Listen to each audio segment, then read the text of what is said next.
Di pagi yang sejuk di tahun 637 Masehi, kota Al-Quds atau Yerusalem yang telah lama berada di bawah kekuasaan Bizantium terjaga dalam keheningan yang penuh ketegangan. Kota itu kini dikepung oleh pasukan muslim yang dipimpin oleh Panglima Besar Abu Ubaidah bin Jarrah.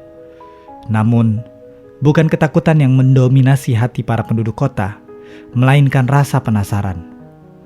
Pasukan muslim terkenal bukan hanya karena kekuatannya, tetapi juga karena keadilan dan kasih sayang yang ditunjukkan terhadap kota-kota yang mereka taklukkan. Di dalam kota, Uskup Sopronius, pemimpin spiritual Kristen, termenung. Ia telah mendengar kisah-kisah tentang keadilan pemimpin mereka, yaitu seorang lelaki yang sederhana namun penuh wibawa, Umar bin Khattab.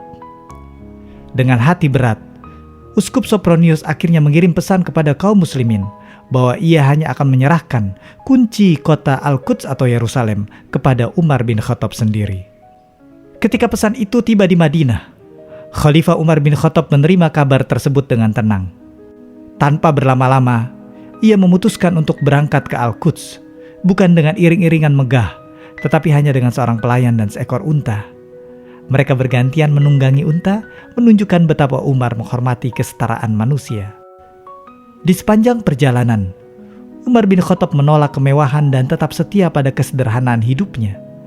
Ia berjalan dengan pakaian yang telah ditambal, membawa tongkat kayu, tetapi wibawanya memancarkan kekuatan yang tidak tergoyahkan.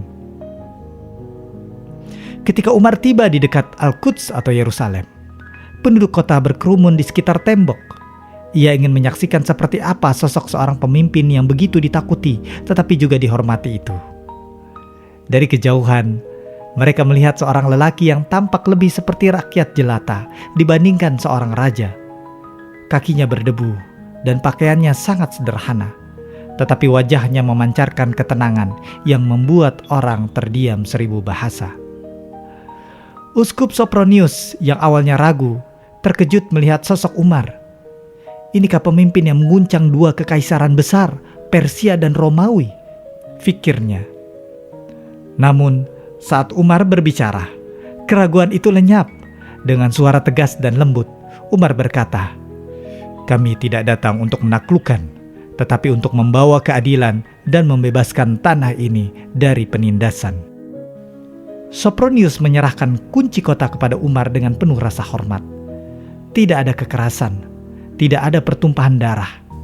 Umar memasuki kota dengan langkah perlahan, menyaksikan tempat-tempat suci dengan hati yang penuh kekaguman. Ketika waktu sholat tiba, Sopronius menawarkan agar Umar sholat di dalam gereja Makam Kudus, salah satu situs suci Kristen. Namun, Umar menolak dengan bijak. "Jika aku sholat di sini, mungkin di masa depan kaum muslimin akan mengklaim tempat ini dan merampasnya dari kalian." Ia pun memilih sholat di luar, di tempat yang kemudian menjadi lokasi Masjid Umar. Umar segera mengeluarkan perintah untuk melindungi semua tempat ibadah, baik masjid, gereja, ataupun lainnya. Penduduk Al-Quds, apapun agamanya, diberikan kebebasan untuk menjalankan ibadah mereka. Perjanjian ini dikenal sebagai Perjanjian Umar dan menjadi salah satu contoh terbesar toleransi dalam sejarah dunia. Penduduk kota yang awalnya cemas kini merasa lega. Mereka melihat bahwa kedatangan kaum muslimin bukanlah sebuah ancaman, melainkan awal dari era baru yang penuh dengan keadilan. Di atas Bukit Al-Quds, Umar memandang cakrawala. Ia berdiri di depan Masjid Al-Aqsa, tempat yang disucikan oleh umat Islam, sebagai lokasi peristiwa Isra Mi'raj Nabi Muhammad SAW. Lalu Umar pun berdoa, "Ya Allah, jadikanlah tempat ini sebagai kota perdamaian, tempat di mana keadilan dan kasih sayang selalu bersemayam." Kepemimpinan Umar di Al-Quds dikenang sebagai salah satu momen paling mulia dalam sejarah umat manusia. Ia tidak hanya membebaskan kota suci Al-Quds, tapi juga menegakkan prinsip-prinsip keadilan. Al-Quds, tanah yang selalu diperebutkan, kembali menjadi simbol persatuan dan perdamaian. Dan nama Umar bin Khattab, sang khalifah yang sederhana namun bijaksana, terukir abadi sebagai pemimpin yang membawa cahaya ke tanah suci.